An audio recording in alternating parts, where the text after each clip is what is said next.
দক্ষিণ ভারতে তিলক নামে জগন্নাথ দেবের এক অত্যন্ত দরিদ্র পরম ভক্ত বাস করতেন। তিনি প্রতিদিন ভগবান জগন্নাথের নাম সংকীর্তন করতেন। একবার এক ধনী বণিক তার ভক্তি দেখে তাকে একটি সোনার মোহর দান করেন। তিলক সেই মোহরটি নিয়ে জগন্নাথ দেবের জন্য রেশমি পোশাক কেনার স্বপ্ন দেখতে শুরু করেন। কিন্তু পথে এক অন্ধ ভিক্ষুককে দেখে তার মায়া হল। তিনি ভাবলেন, ভগবান তো জগতের মালিক, তার পোশাকের চেয়ে এই ক্ষুধার্ত মানুষের জীবন বেশি জরুরি।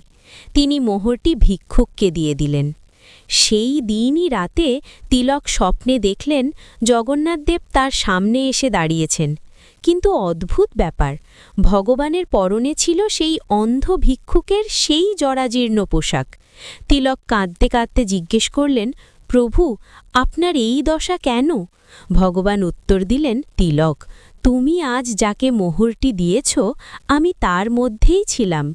তোমার দেওয়া সেই দানে আমি আজ তৃপ্ত। পরদিন সকালে তিলক যখন মন্দিরে গেলেন, দেখলেন মন্দিরের প্রধান পুরোহিত চিৎকার করছেন, কারণ মন্দিরের বিগ্রহের হাতে একটি সোনার মোহর ধরা আছে, যা রাতে সেখানে ছিল না।